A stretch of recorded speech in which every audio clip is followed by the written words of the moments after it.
Bonjour, bonsoir, chers amis. Vous êtes bel et bien branchés sur Malimbia officiel. Nous vous revenons encore une fois de plus après Belirette. Nous ne nous sommes pas vus, nous étions un peu occupés, mais n'empêche que nous vous revenons encore une fois de plus avec beaucoup d'informations. Je sais que l'information ne nous attend pas. Ça, ça vient et puis ça part, c'est comme de la bombe, quoi. Mais on est toujours ensemble. Abonnez-vous, appelez-vous, soyez nombreux, écoutez-nous, parce que nous allons développer aujourd'hui ce qui se passe chez nous, comme vous le savez très bien. Notre président Félix Tshisekedi n'est pas au pays pour le moment. Comme vous le savez, il est en déplacement. Il fait aussi les tours de nos pays limitrophes. Donc avant cela, on avait vu l'opposant Frank Diongo qui s'est séjourné à Kigali et puis ça fait couler beaucoup d'encre et de salive. Les gens ont parlé pourquoi Frank Diongo était à Kigali et puis il l'a dit hautement, sans toutefois mâcher les mots, il a dit que il est bien sûr à Kigali. Après Kigali, il va faire Burundi, il va faire Ouganda et pourquoi pas Tanzanie. Il va sillonner un peu partout là-bas. À notre grande surprise, on a vu aussi maintenant notre président Félix Antoine Tshisekedi est en train de faire le même tour. Avec notre analyste de maison, Jacques, il est déjà en ligne. Il va essayer de nous décortiquer un peu ce qui se cache derrière la visite du président Félix Tshisekedi dans les pays limitrophes. Jacques, bonsoir. Là chez vous, je pense qu'il est 7 minutes. Il est quelle heure là chez vous? Il est 20h53 ici chez nous. Comment vous allez? Oui, bonsoir Mali et bonsoir à nos auditeurs. Il est 19h52 chez moi. Ah, ok. Et je crois que le décalage horaire nous donne une heure de retard par rapport à vous. Bonsoir Jacques. Comme vous l'avez entendu dans notre sommaire, j'ai dit que on a vu l'opposant Frank Ndiong, on a essayé de parler de lui la fois passée. Sa visite à Kigali a fait couler beaucoup d'encre et de salive et puis il a dit hautement, sans toutefois mâcher les mots, que bien sûr il était à Kigali et il a promis après Kigali, il va continuer sa tournée en Ouganda, il va faire Burundi et pourquoi pas Tanzanie et consorts. Mais à notre grande surprise, on voit que le chef de l'État fait aussi la même tournée. Qu'est-ce qui se passe? Qu'est-ce qui se cache derrière tout ça? Bah, euh, nous allons partir sur une petite analyse très personnelle, bien que nous n'avons pas encore tous les éléments pour le prouver. Mais quand même, nous devons une réflexion sur cette affaire. C'est juste une réflexion. C'est juste question d'observer et que chacun tire ses conclusions. D'accord. J'ai dit, ce n'est pas par hasard que Frank Diongo se donne une mission presque déjà vouée à l'échec à l'avance, la mission d'aller dans les pays limitrophes et faire une contre-campagne sur le président. D'abord, je n'imagine pas un seul président. Bien sûr, les 9 voisins du Congo, ce ne sont pas nos amis, ce sont nos ennemis. Mais je ne vois pas un président d'un État en train de collaborer ou de composer un coup avec l'opposant de son ennemi. Comme Frank Diongo va, par exemple, au Rwanda, il espère composer avec Paul Kagame et le convaincre que voilà, il faut arrêter la guerre, il y a ça, il y a ça, il y a ça. C'est impossible. Paul Kagame ne va même pas l'écouter. Paul Kagame n'a pas besoin de Frank Diongo pour le convaincre d'arrêter la guerre. L'Amérique a échoué, la France a échoué. Mais c'est pas lui qui va réussir à convaincre Paul Kagame quand même. C'est juste quelqu'un qui a sûrement eu vent des prochaines étapes de la visite du président dans les pays voisins. Et lui, il a pensé être malin de le dévancer. C'est tout ce qu'il a fait. Il a dévancé le président. Et quand il va là-bas, il va dire quoi à ces autorités de ces pays-là? Il va leur dire que le président, là, c'est un non-élu, il n'est pas aimé du peuple. Mais lui, il a quel mandat pour convaincre ces gens-là? Ils vont même pas l'écouter. Ils vont même pas l'écouter. Il n'a pas cette autorité-là d'aller parler à un chef d'État en tant que qui d'abord? Il lui parlera en tant que qui? Un opposant? D'abord, diplomatiquement parlant, c'est nul. C'est pas ça la diplomatie. Pourquoi Fayoulou ne l'a pas accompagné? Puisque Fayoulou, c'est un opposant. Pourquoi il ne l'a pas accompagné? Pourquoi Moïse Katumbi ne l'a pas accompagné dans ça? Parce que c'est un délire. Ça ne se fait pas. Alors moi, je pense juste en observant que M. Diongo, il a eu vent des prochaines tournées du président dans les pays voisins. Il s'est donné la tâche ou il s'est donné une mission pour se faire entendre, pour se faire important, d'aller dans ces pays-là, soi-disant pour parler au chef d'État de ces pays-là à propos de l'instabilité qu'il y a au Kivu. Mais il n'est pas un ambassadeur. Qui lui a donné le mandat? Même l'opposition pour laquelle il s'est dit être l'un des membres ne lui a pas donné le mandat d'aller les représenter là-bas. Il a fait passer une motion à tous les opposants pour qu'ils l'accompagnent. Personne ne l'a accompagné. C'est d'abord quelque chose à l'avance qui a échoué. Donc, si Franck Diongo parle ou ne parle pas, il est égal à lui-même. Lui-même étant zéro. Hein. Parce que je n'imagine pas Franck Diongo au Kivu ou bien dans l'Équateur réunir 10 personnes, soi-disant, pour marcher avec lui. Qui va marcher avec lui? Ça, c'est pas pour le minimiser, hein, mais quand même, c'est quelqu'un qui ne fait pas le poids politique sur le territoire congolais. Mais j'imagine quel poids politique il le fera à l'extérieur. Mais maintenant, sa visite maintenant dans les pays limitrophes, est-ce qu'on va dire que cela, c'est comme par hasard? Et tout d'un coup, là, on voit le président de la République aussi faire la même tournée, politiquement parlant, parce que je sais que vous voyez un peu très loin, vous êtes comme un aigle. Est-ce que vous pouvez vraiment nous donner des insights, ce qui se cache là-dedans? C'est ça que j'ai dit tout à l'heure. Ce n'est pas un hasard. Il est très probable, il est certain que Franck Diongo a eu vent, il a écouté, il a appris que le président allait faire une tournée dans les pays voisins. Il a appris cela. Et il a profité pour dévancer le président. D'abord, du point de vue éthique, c'est sale. C'est pas propre. Tu vois? Il est allé, il a dévancé le président. C'est comme quelqu'un qui n'avait pas à faire. Il s'est donné un but, il s'est donné un travail en se basant sur cochonner son adversaire, en allant de l'avant pour aller faire une contre-campagne sur le président. Mais c'est ça qu'il a fait. C'est tout simplement ça. Ce qui se cache dessous, c'est que lui, il espère convaincre ces présidents-là des pays voisins que lui et le peuple qui est derrière lui, je ne sais pas, 99% du peuple qui se trouve derrière lui, ont trouvé que monsieur le président, c'est un non-élu, parce qu'il n'a pas cessé de répéter ce mot-là. Mais est-ce qu'il a vraiment cette autorité de convaincre les gens que le président Tshisekedi est un non-élu? Au Rwanda où il est parti, je l'avais dit l'autre fois, au Rwanda où il est parti dire ça, le président de ces pays-là s'est fait voter à 99% de vote. Est-ce que lui, Franck Diongo, pense que ce président-là est élu démocratiquement? Non, il ne le pense pas. Non. S'il le pense, c'est qu'il est fou. Il sait que ce président-là n'a pas été voté démocratiquement. C'est quelqu'un qui a volé les voix. Mais alors, qu'est-ce qu'il va dire à un type comme celui-là? Qu'est-ce qu'il peut lui dire? Il n'a rien à lui dire.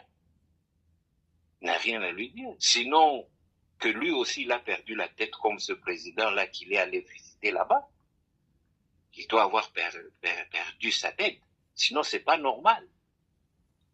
Tu vois? Maintenant, de l'autre côté, Donc, c'est est-ce ça. qu'on peut vraiment savoir les buts de la visite du président de la République, Félix? Quel est En son but? Ouganda, En Ouganda, tout comme... et puis j'ai appris qu'il est maintenant... Il est où? À Burundi. Au Burundi, il est au comment? Au Burundi. Burundi, yeah. Oui, oui. Je sais que ça fâche. C'est un sujet qui fâche beaucoup de gens. Hmm. Mais allons-y lentement. Il faut qu'on en Allons-y parle. lentement parce qu'il y a Hmm. à boire et à manger dans cette histoire. Oui, oui. Mali, je dis, à titre personnel, là encore, parce que les preuves, jusque-là, on ne les a pas encore rassemblées. Mais observons, parce qu'une nation doit comment on dit, doit se donner une réflexion. Hein? Réfléchissons. Nous savons, nous tous, que le Rwanda est égal à l'Ouganda. Tout à fait. Quand le Rwanda est en difficulté, l'Ouganda vient au secours du Rwanda. Ça, nous savons. Oui, oui. On ne peut même pas douter de ça. Mais pourquoi Félix, qui avait cette attitude hostile envers le Rwanda officiellement, hein, se retrouverait chez le coach du Rwanda? Il y a ceci.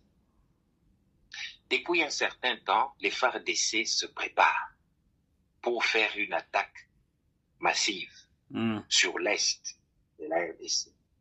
Mais puisque les FARDC ne peuvent pas donner leur stratégie militaire à la télévision nationale, ils n'en parlent pas. Mais il y a des fuites que les FARDC se préparent pour faire une attaque, non seulement sur l'Est et sur Bunagana, mais aussi sur le Rwanda.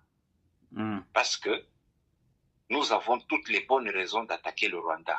Du moment que les militaires rwandais se retrouvent sur le sol congolais, nous avons trop parlé. Nous avons expliqué à la communauté internationale qui n'écoute pas. Nous leur avons donné des preuves que les troupes rwandaises sont au Congo. Dernièrement, à l'ONU, il y a une dame représentante de quelque chose là-bas qui aurait dit, elle demande au Rwanda de retirer ses troupes du territoire congolais. Donc, le monde entier est au courant. Oui, oui. Mais nous avons toutes les bonnes raisons d'attaquer le Rwanda. De la même manière qu'ils ont violé le sol congolais, c'est de la même manière que nous aussi, nous pouvons entrer chez eux. Le Rwanda ayant pris vent de cela, par ces nombreux généraux qui se retrouvent dans les FARDC, ils ont été avertis qu'il y a une attaque imminente sur le Rwanda. Alors, avant qu'eux nous attaquent, il faut attaquer ici. Vous avez vu comment est-ce que les Rwandais, là, les M23, ils ont attaqué dernièrement dans le oui, Rutshuru et partout. Oui. Ouais. C'est une façon de contenir l'avancée des FARDC vers chez eux. C'est une façon de nous distraire. Or, dernièrement, ils étaient allés en Angola signer des cessez-le-feu. Mais qui a violé le cessez-le-feu? C'est le M23. Alors, ça, c'est une façon juste de contenir les FARDC de ne pas amener la guerre au Rwanda. Parce que le but, en fait, c'est de ramener la guerre d'où elle est venue. Moselle avait dit non. Voilà. Alors, eux, qu'est-ce qu'ils font? Le Rwanda, parce que c'est un pays qui connaît mentir. Ils sont vraiment super. Ils sont géniaux en ce qui concerne mentir.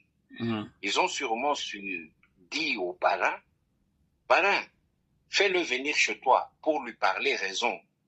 Peut-être, nous, on a compris, on va cesser la guerre, on va se retirer.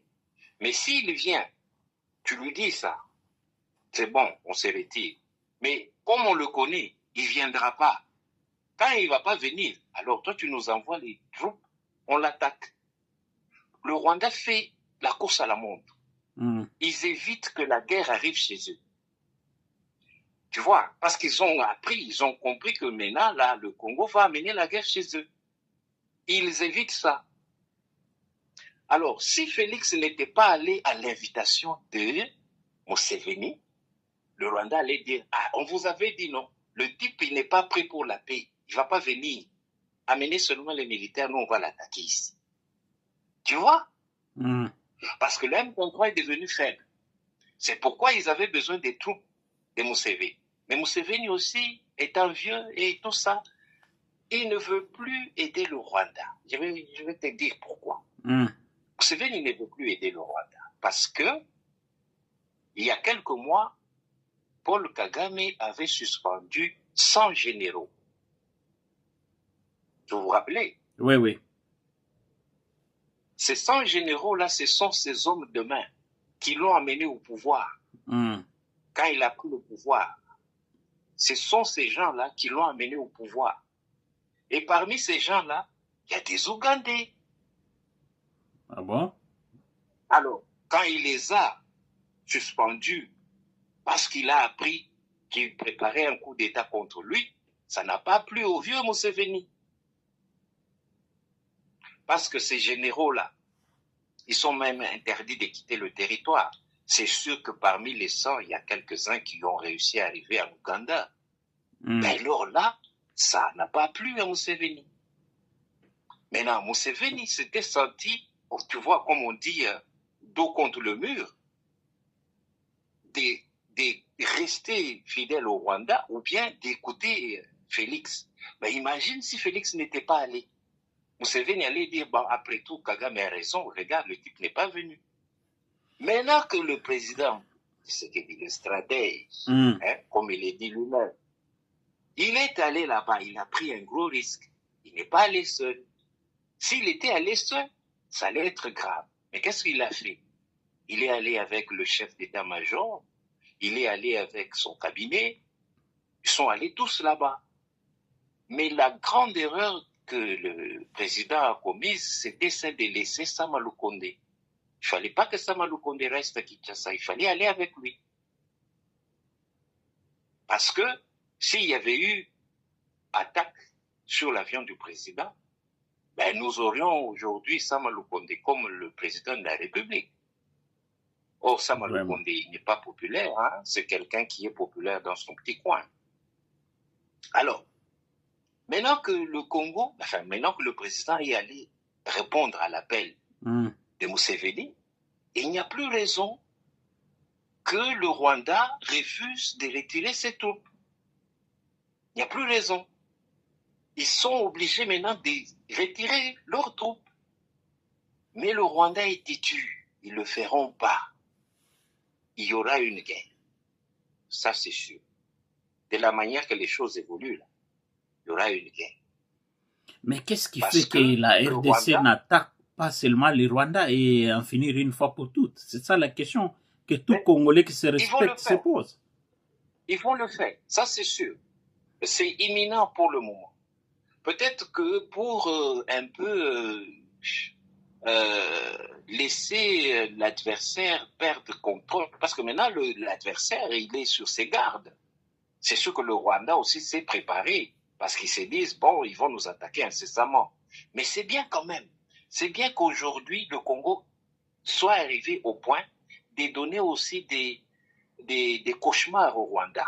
C'est très bien. Mais il faut l'attaquer, parce que je me souviens à un moment donné, sur ces plateaux, vous nous avez même dit que un type comme, un monsieur comme Paul Kagame, le seul langage qu'il peut écouter, c'est la guerre, parce qu'il est arrivé au pouvoir par la guerre, par les armes. Tout à fait.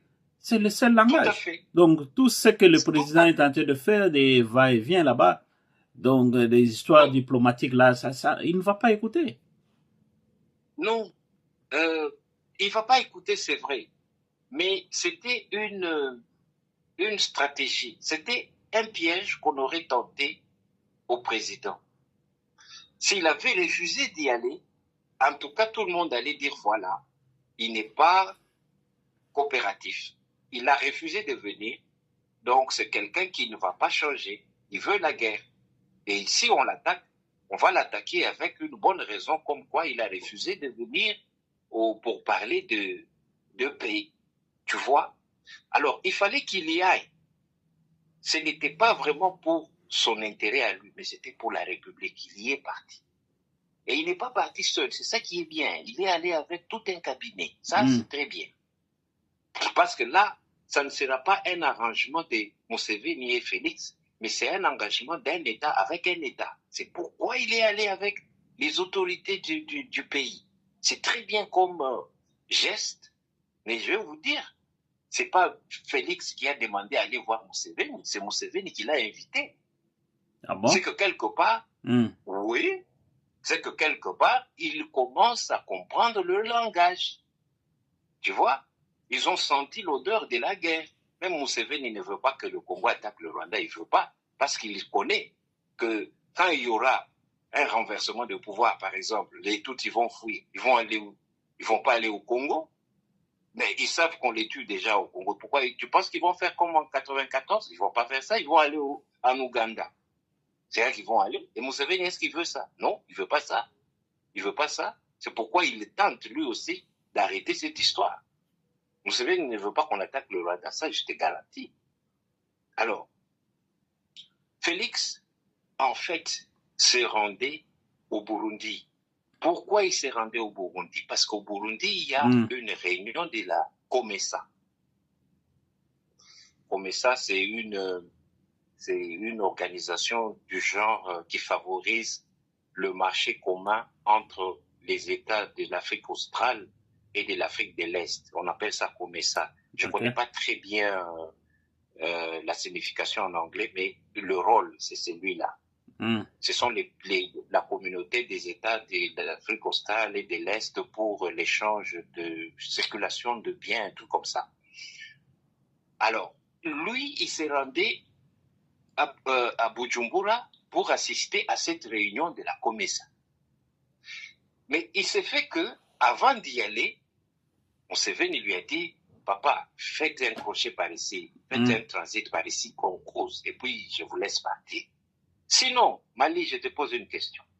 Museveni sera à la réunion de la COMESA au Burundi. Félix sera là aussi, il est déjà là. Pourquoi Museveni ne pouvait pas attendre qu'ils arrivent tous à Bujumbura pour dire à Félix, ben, viens à côté et compare. Ils pouvaient l'appeler à côté et ils allaient parler, n'est-ce pas? Mais notre peur maintenant, c'est les va-et-vient que le président est en train de faire là. C'est ce qui inquiète. Justement, s'il ne l'a pas fait, c'est parce que s'ils avaient parlé à Bujumbura, ça allait être une conversation entre amis. Mais s'il est allé jusque chez lui avec son cabinet, là, c'est un truc officiel. Un État qui allait visiter un autre chef d'État pour parler de la stabilité de l'Est, de la région de l'Est. C'est vrai, on a parlé plusieurs fois. Mais Mali, reconnaissons une chose. Ici, il y a un caractère téméraire, un caractère déterminé, et je peux dire un caractère de quelqu'un qui veut en finir. Il a mis au dos Museveni. Museveni ne pensait pas qu'il allait venir. Il n'y comptait pas. Il n'y croyait même pas. Je suis sûr qu'il était surpris quand Félix lui a dit « Je suis en route, j'arrive ». Vraiment. Alors, oui. Alors, c'est vrai que le président prend trop de risques. Mais s'il ne prend pas ces risques-là, il ne va jamais gagner cette guerre. Le président doit éviter ces zones-là, ces régions-là. Mais reconnaissons quand même, c'est vrai que le président commet beaucoup d'erreurs, mais reconnaissons quand même que quand le président prend ce risque-là, d'aller dans ces zones-là où on avait déjà abattu à Bayarimana, mais lui, il est parti quand même, reconnaissant qu'il y a un caractère de quelqu'un qui est déterminé à en finir. Tu vois? Qu'on ne voit pas seulement, mais pourquoi il est allé parler avec l'ennemi? Ben oui, on peut parler avec l'ennemi et rigoler avec lui. Lui-même, le président, il a dit, vous savez, la première fois quand je rencontre une personne, il s'imagine que je suis bête, je ne suis pas intelligent. Mais moi, je l'étudie,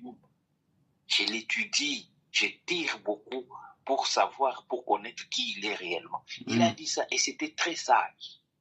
Tu sais, je suis sûr que quand Museveni a vu venir Félix, il s'est dit, ah, petit Andimi, aïe, ah.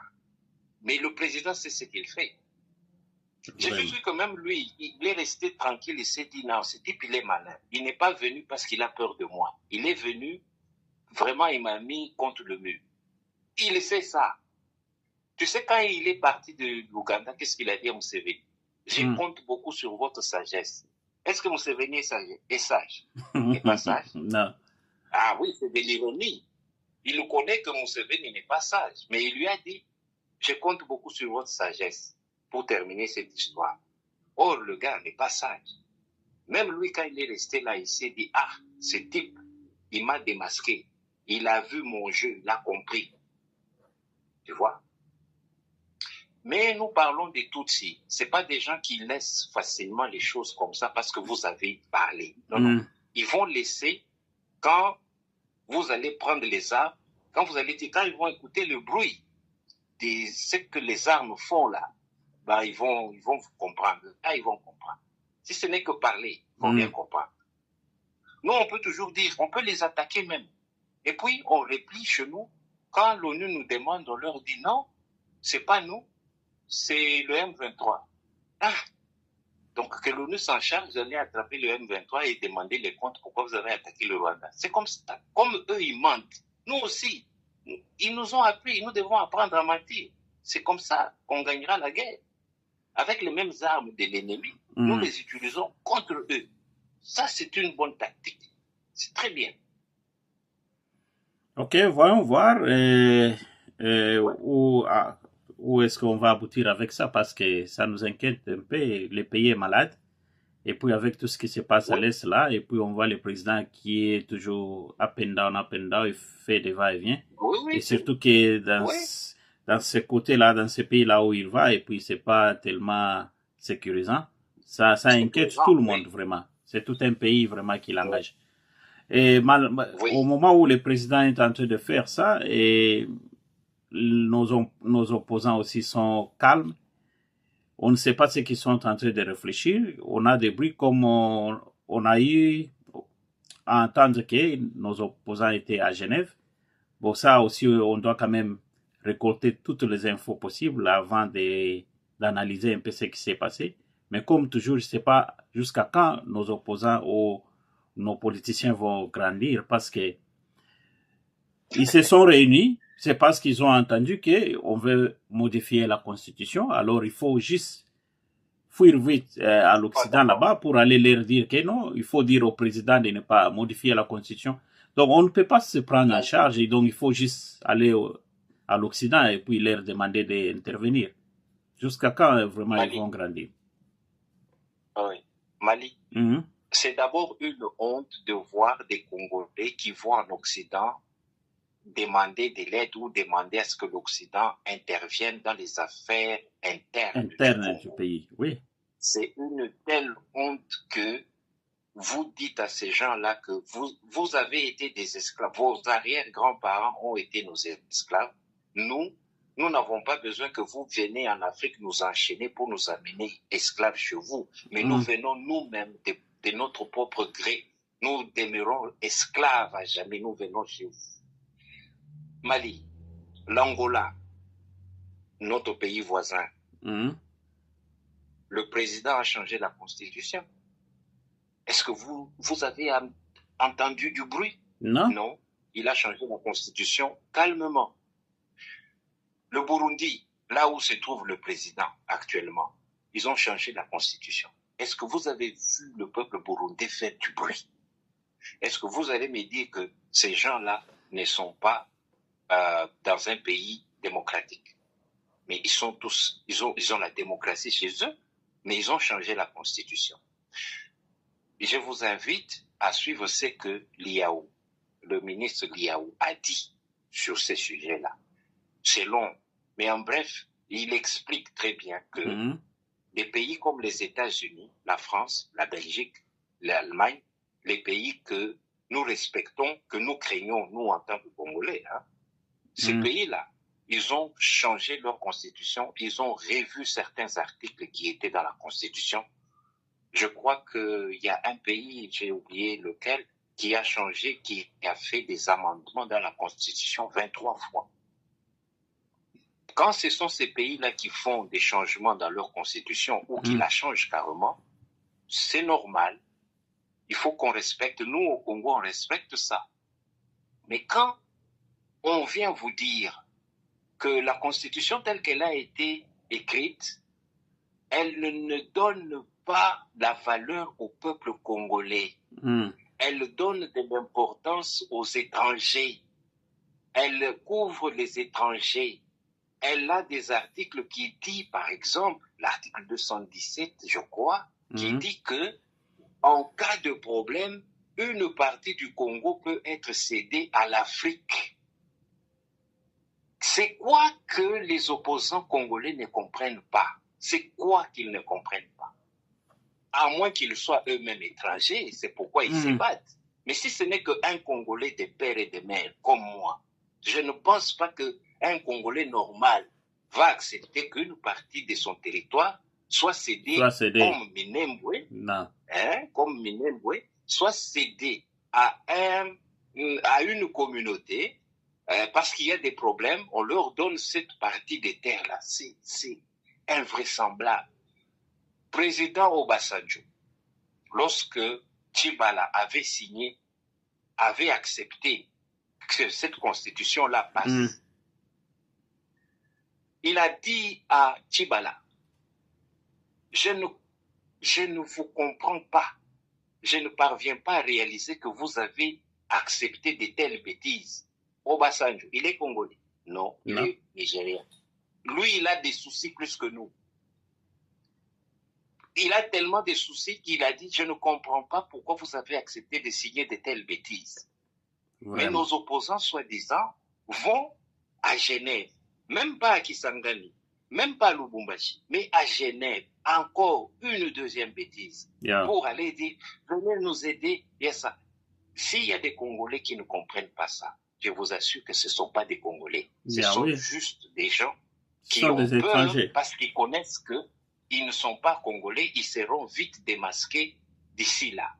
Mali, une parenthèse. Lumumba, c'est quelqu'un qui Sangani a fait Lumumba, parce que c'est là qu'il a commencé sa carrière politique, à Kisangani. C'est une ville symbolique pour le parti de Lumumba. Lumumba, il dit ceci, l'histoire congolaise sera écrite par les Congolais. Quelle histoire? Si ce n'est que la constitution là. Il avait vu loin. Moi, j'étais au Zimbabwe. Je me suis retrouvé à l'immigration avec un vieux monsieur. Il m'a dit, tu es Congolais? J'ai dit oui. Il m'a dit, monsieur, nous étions très indignés lorsque nous avons appris que Mobutu a tué Lumumba. Nous étions indignés. Il y avait eu une journée des deuil national ici au Zimbabwe. Mais pour que nous faisons de Lumumba, on ne parle presque pas de lui. Mais écoute, moi j'ai appris, j'ai écouté ça au Zimbabwe. Bon, allons-y. Lumumba dit ceci, l'histoire congolaise sera écrite par les Congolais. Les Congolais eux-mêmes. Quelle histoire? C'est la Constitution, commençons par là. La deuxième chose, il dit, le clergé catholique a abandonné sa mission d'évangélisation pour se mêler dans les affaires de l'État. Or, la Bible elle-même dit à César ce qui est à César. Et à Dieu ce qui est à Dieu. Oui. La Senko, ce que nous appelons aujourd'hui la Senko, ça n'a pas commencé aujourd'hui. Non. Ça a commencé en 1960 avec Lumumba, qui se plaignait déjà. Est-ce que vous vous rendez compte que quand le président a dit qu'il faut qu'on revoie la Constitution, l'abbé, comment on l'appelle? L'abbé Cholé. L'abbé Cholé. Il a dit, il ne faut pas faire ça, il ne faut pas toucher la Constitution, garant de la paix, blablabla. Bla, bla. Il a dit, il a refusé. Il voulait inciter les gens à ne pas le faire. Mais est-ce que vous savez qu'aujourd'hui, puisqu'il a vu que le discours du président Kisangani a réveillé le peuple maintenant veut changer cette constitution-là. Qu'est-ce qu'il dit? Ben voilà, comme le président avait dit, il va chercher Batuya Mayele, Bafanda, Bakoma Constitution. Ah ben voilà, eux, les Senko, ils veulent qu'on leur donne le mandat de chercher les gens qui vont s'asseoir pour écrire la Constitution. Mali, est-ce que vous trouvez ça normal? Maintenant, quand est-ce qu'ils auront le temps de lire la Bible? Parce qu'ils veulent maintenant faire la politique. Ben voilà.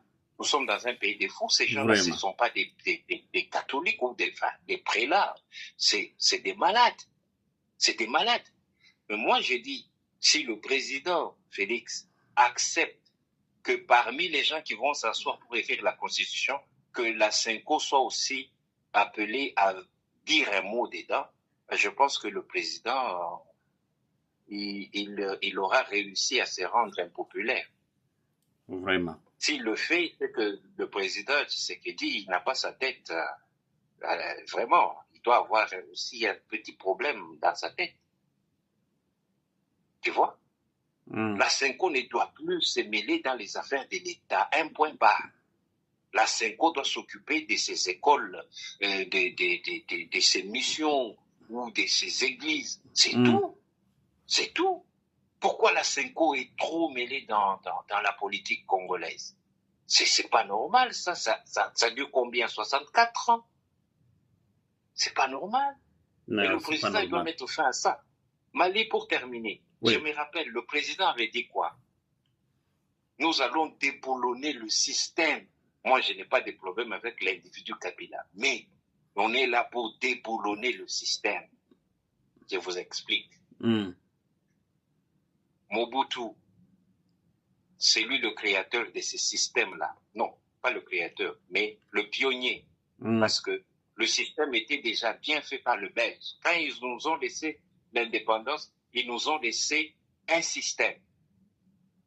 Et tout le monde, Lumumba, c'était un homme intelligent, mais il n'a pas réussi parce que le système était mauvais. C'était un piège. Mobutu est venu, il n'a pas réussi. Quand bien même il était le poulain de l'Occident, il n'a pas réussi à redresser ou à stabiliser l'économie du Congo. Il est passé. Mosé est venu, le pauvre. Il a essayé de changer le système parce que c'est le seul ou le premier qui a essayé de changer le système. Parce que sous Mosé, il n'y avait pas de premier ministre. Je vous dirai pourquoi.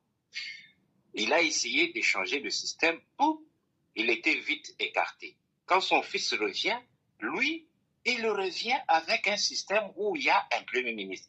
Tu ne trouves pas ça louche? Allons-y. Maintenant, lorsque Tshisekedi arrive, il dit quoi? Nous devons déboulonner le système. Je n'ai pas de problème avec l'individu Kabila, mais c'est le système. Oui. Mobutu, à son époque, il a eu des crises et des crises. Qu'est-ce qu'il a fait? Le comité central, ou le gouvernement, je crois, comme on l'appelait à l'époque, comité central, Mobutu a nommé des professeurs d'université, des docteurs, des savants, des gens très intelligents. Est-ce qu'ils ont réussi à ramener $1, un zaïd?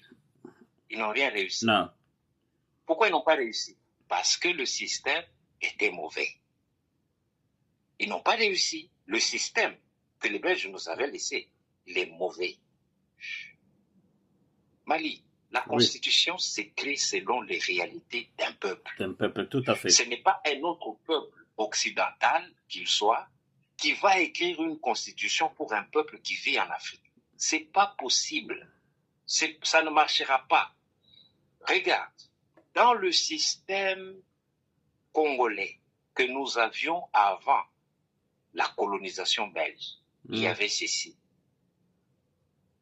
Il y avait des petits royaumes, des petits empires avec des rois qui avaient accepté d'être sous la direction d'un seul roi, le roi de Bakongo. Et tous ces gens-là n'avaient pas un intermédiaire pour dire, avant de parler au chef, nous devons passer par un premier ministre. Non. C'était tous ces gens-là qu'on peut considérer aujourd'hui comme un cabinet des ministres. Quand ils ont un problème, ils vont voir le chef directement. Est-ce que on n'a pas lu des bandes dessinées où le chef tranchait les problèmes du village? Au village. Ils vont tous voir les rois et puis, la parole du roi est ferme, est finale. Donc, ce que les rois disent et puis c'est tout. Ils tranchent les problèmes. C'est le veto. Le veto. Il a le droit de veto. Voilà.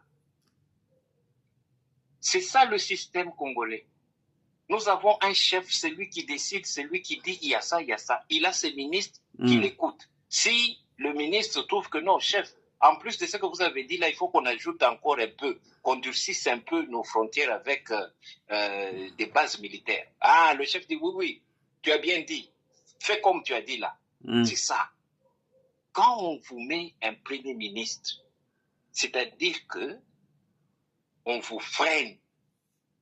Comment?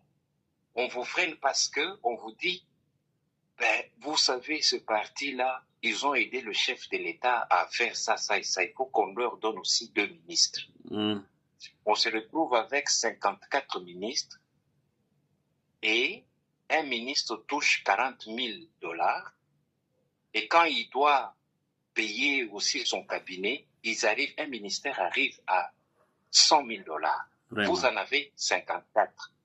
Vous avez utilisé combien d'argent? Vraiment. C'est 100 000 fois 54. Ça, ce ne sont que des estimations. C'est 100 000 fois 54. Nous avons des gens intelligents qui peuvent faire les calculs. Maintenant, aujourd'hui, Mali, je vous dis ceci. Sur le budget du Congo, le budget que nous avons, par exemple, en un mois, pour payer les fonctionnaires de l'État, pour faire fonctionner l'État congolais, 60% du budget congolais, c'est pour les ministres et la présidence. 60%. Quand est-ce qu'on va payer les militaires? Et ils sont en train de voter les budgets, hein, quand on est en train de parler là, tout de suite là. Ils sont au Parlement, ils sont en train d'examiner les budgets pour l'année prochaine. 60% parce que... Oui. Oui, Mali, 60% parce qu'il faut inclure que l'État doit payer les parlementaires. Ils sont combien? 513. Combien ils touchent? On ne veut pas nous dire. Mais mettons la moyenne, $20 000. Parce que aux dernières nouvelles, c'était $20 000. Quand vous payez $20 000 chacun à 513 personnes, vous pensez que ça coûte combien? Allons au Sénat.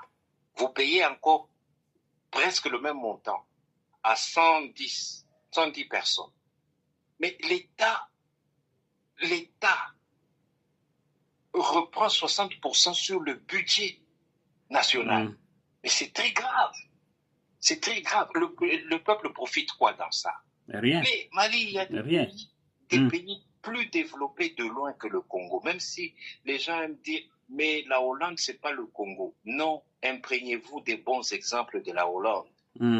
Là-bas, le parlementaire, il touche 3 000 €. Avoisinons ça à $3 000. Pourquoi le parlementaire congolais, lui, il touche $20 000? Pourquoi? Parce que lui, il est mieux, il est 6 fois mieux ou 10 fois mieux que le parlementaire hollandais. Mais il faut arrêter. Il faut arrêter. C'est comme j'ai dit tout à l'heure. Voilà pourquoi on veut changer cette constitution. C'est parce que il y a beaucoup de choses à changer là-dedans. Vous êtes d'accord qu'un ancien président, à lui tout seul, il touche $680 000 le mois. Et vous dites, non, ne changeons pas la constitution, on la garde, on ne la touche pas. Mais, comme je le répète, n'importe quel pays au monde doit avoir une réflexion sur la bonne marche de son État. On écoute encore Madame Kassavou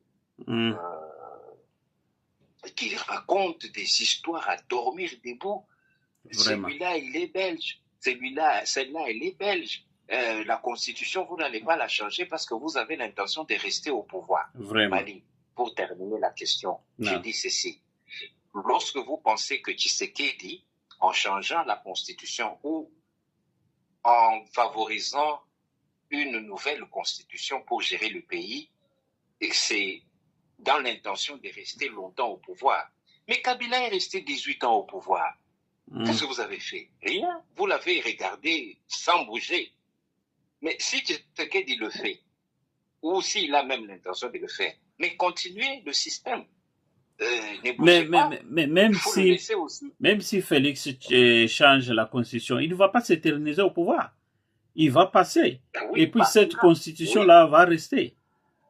Pour tout Congolais qui se respecte, on a besoin de Ouais. changer cette constitution, qu'il pleuve ou qu'il neige. Même, Voilà. même si on n'a même pas besoin de cette classe politique qui est pourrie, qui est corrompue, comme ça. Mais la constitution, là, doit être changée. Mais Pour tu un sais une Congolais de chose, père et de mère, donc on doit changer ça. tu sais une chose, Oui, revenons en arrière. Lorsque Kabila est arrivé au pouvoir, qu'est-ce qu'il a fait? Il a repris les mouvementiers, il les a placés quelque part, il a mis quelques membres de l'opposition quelque part, il a composé avec tout le monde. Et ça l'a maintenu au pouvoir, oui ou non? oui, Oui. Est-ce que Tchibala, non pas Tchibala, Badibanga, il n'était pas... Est-ce que vous n'avez jamais vu une photo de Tshisekedi, le père, en train de marcher et derrière lui, Badibanga? oui, oui, Ça vous dit quoi? Ça vous Oui. dit que Badibanga était dans l'opposition. tout à C'était fait. quelqu'un de l'UDPS. Mm. Est-ce que Kabila ne l'a pas nommé Premier ministre Oui, malgré que l'UDPS lui aurait interdit? Mm. Mais oui, il y est allé. Kabila composait avec tout le monde. C'est ça qui l'a maintenu au pouvoir pendant 18 ans. Ce n'est pas la constitution là. Mm. C'est le fait seulement de composer avec tout le monde.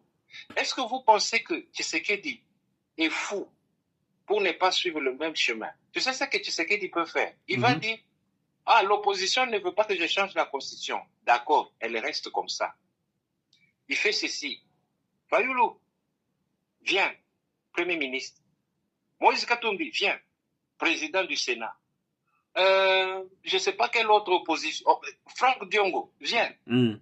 Toi, tu vas prendre la primature. Tu vas prendre la primature avec 6 ministères régaliers. Mm. Voilà. C'est pour toi. Tu penses que ces gens-là vont parler encore, dire, tu sais que le mandat est arrivé à la fin, tu peux partir? Non. Ils vont lui dire non. Ça, c'est maintenant un gouvernement d'union nationale. Donc, ça ne compte plus. On recommence 5 ans. D'ailleurs, il faut toucher un peu la Constitution pour qu'ils volent, non? Pour qu'ils mangent pendant longtemps. Oui, oui. D'ailleurs, il faut toucher la Constitution. Au lieu de 5 ans comme mandat, il faudra qu'on fasse 7 ans. Parce qu'en 5 ans, on ne peut pas faire grand-chose. On fait 7 ans comme en France. Ou bien on fait 10 ans. Parce que nous, on est Congolais, on fait 10 ans. Hein? C'est eux, là, qui vont changer. Aujourd'hui, ils font du bruit. Ce n'est pas pour le peuple congolais. Ils font du bruit parce qu'ils ne se retrouvent pas. Ils ne se retrouvent pas. Oui, oui. Ils sont oui. toujours comme ça. Oui. Tu sais qu'il peut garder la constitution là, hein, et les appeler un à un et abrutir le pays. On se retrouve avec les opposants qui travaillent avec le président. Lui, il ne fait rien. Et puis, il leur dit, allez au Parlement, voter une loi, je dois toucher 680 000. Ben, il peut faire ça. Mais s'il fait ce qu'il est en train de faire aujourd'hui, de vouloir changer la constitution, c'est pour le peuple congolais, c'est pas pour lui. C'est pas pour lui. Mais ça, il y a beaucoup qui ne comprennent pas. Beaucoup mais c'est au gouvernement même là de prendre ce travail-là d'expliquer à la population. Parce que avec ce que les opposants et les prêtres sont tentés de dire, qu'il ne faut pas changer la Constitution, il ne faut pas toucher à la Constitution. Et ça entre dans les oreilles de ces pauvres populations-là. Ils ne comprennent même pas que la raison pour laquelle on veut changer cette Constitution, c'est pour le bien-être de tout le monde. Mais voilà les mêmes prêtres-là qui disent, si vous voulez changer, nous devons être impliqués. Pourquoi le clergé, pourquoi les catholiques doivent être impliqués? Pourquoi l'église anglicane ou l'église méthodiste ne fait pas ce que l'église catholique fait? Pourquoi eux, ils ne font pas ça? Vraiment. Donc, quelque part, il faudra que le président prenne le fouet en main, qu'il chicote un peu des maladroits qui sont dans la société civile. Il faut les fouetter un peu. Vraiment. Il ne faut pas être trop bon. Jacques, en tout cas, on a débordé vraiment notre temps de ce soir. Juste un mot de la fin maintenant pour clôturer cette émission. Je pense qu'on a bien expliqué le pourquoi de la visite du président dans les pays limitrophes. Et puis on a vu Franck Diongo aussi qui était de l'autre côté. On a touché un peu sur la Constitution. On va commencer à revenir Oui. sur ce point chaque jour jusqu'à ce que cette constitution sera changée. C'est pour cela que Voilà. nous demandons vraiment à nos téléspectateurs vraiment de ne pas être distraits. Écoutez cette émission, partagez-la à vos amis intimes et frères et sœurs, parce que c'est ici où nous vous donnons vraiment la bonne nouvelle. Nous fouillons les informations avant de venir sur vos petits écrans et vous les donner. Parce que ici, chez Malimbia officiel, on éduque, on informe, on n'injurie pas. Ça, c'est notre principe. Si vous voulez nous faire des remarques, vous êtes les bienvenus. Soyez polis, envoyez-nous un email ou faites des commentaires. Et puis, ça va arriver à notre analyste de maison, Jacques, qui très souvent prend tout son temps pour venir quand même analyser et nous éclaircir et nous donner un peu les insights de tout ce qui se passe. Jacques, un mot de la fin peut-être à nos auditeurs et téléspectateurs qui nous écoutent? Oui. Mon dernier mot de la fin, c'est celui-ci. Il est simple. Il faut changer la Constitution. Malgré tout ce que l'opposition peut dire ou penser, il faut la changer. Celui qui sera d'accord avec la nouvelle Constitution, nous lui disons bravo, allons de l'avant. Tout à fait. Celui qui pense que la Constitution a été bafouée, bâclée pour maintenir Tshisekedi au pouvoir, on n'a pas le temps de donner des explications. Si lui, il trouve qu'il ne peut pas vivre sous cette Constitution-là, ben, les Congolais, ils sont libres de se déplacer. C'est aussi une sorte de démocratie. Ils peuvent aller au Congo-Brazzaville, c'est aussi un autre Congo là-bas. Par exemple. Par extension, ils peuvent aller aussi en Angola parce que l'Angola parle lingala aussi. Ils peuvent aller en Centrafrique parce que Bangui, il y a une partie des Congolais là-bas qui parlent lingala. Donc, ils ont cette démocratie et ce choix-là d'aller vivre là où il y a une bonne constitution qui peuvent les gérer. Voilà. Sinon, nous, au Congo, on a besoin d'une nouvelle constitution. Le président n'a pas, on dirait, à supplier les gens. Ce que le président trouve qui n'est pas bien. Parce que même cette mauvaise constitution-là donne le pouvoir au président de changer ou d'amender un article qui n'est pas correct. Tout à fait. Or, dans cette constitution-là, c'est presque de la première page jusqu'à la dernière, tout n'est pas bon. Il faut la changer. Il faut la changer. La constitution même là, la mauvaise constitution, donne le pouvoir au président de modifier. Pourquoi le président doit, on dirait, supplier les gens à comprendre? Il ne doit pas les supplier. Il a parlé une fois, ça suffit. Maintenant, il faut passer à l'acte. Il faut changer la constitution. C'est tout. Vraiment. C'est tout. Moi, je veux qu'on change la constitution pour le bien du peuple congolais. Parce que la nouvelle constitution, elle sera faite pour l'intérêt du peuple congolais, pas pour l'intérêt des étrangers. Et aussi, pour terminer, le président n'a pas à trop traîner, à multiplier les pourparlers, les négociations.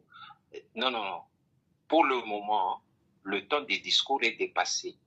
Pour le moment, c'est le temps d'attaquer le Rwanda. Il faudra quand même qu'au Rwanda, que les gens sentent que au Congo, il y a la guerre. Il y a la guerre, il y a un peuple qui se respecte aussi là-bas. C'est ça que nous voyons aujourd'hui ici. Il faut que le Rwanda comprenne ça. Aussi longtemps qu'on dira, au Congo, il y a la guerre. Les Rwandais vont croire que non, non, c'est un truc inter-congolais. Mais il faudra qu'ils comprennent pourquoi le truc-là inter-congolais est arrivé chez eux. Ils doivent comprendre ça. Il faut qu'on attaque le Rwanda. Tout à fait. Quand je dis le Rwanda, c'est pas le peuple. Quand je dis qu'il faut attaquer le Rwanda, je parle de la présidence qui est dans ce pays-là. C'est ça qu'il faut attaquer. Oui. Là, voilà, c'est ça le mot de la fin. En tout cas, Jacques. Le Congo doit quand même se réveiller. Okay. Nous n'allons pas continuer dans cette sorte de sommeil qui ne termine pas. Il faut qu'on se réveille. Il faut conserver ces mots qu'on va prendre et qu'on va mettre fin à cette émission. Jacques, en tout cas, merci beaucoup. Ce n'est pas vraiment dans nos habitudes de vous prendre vraiment à mot au courant de la semaine. Mais c'est vraiment un sacrifice. Vraiment, ça nous va vraiment droit au cœur. Merci, merci beaucoup infiniment. Merci infiniment. Je pense que nous allons nous retrouver encore très prochainement parce que l'information est encore là. On va revenir et développer. Merci beaucoup et bonne soirée là chez vous. Merci, c'était un plaisir. Ok, bye bye. Bye.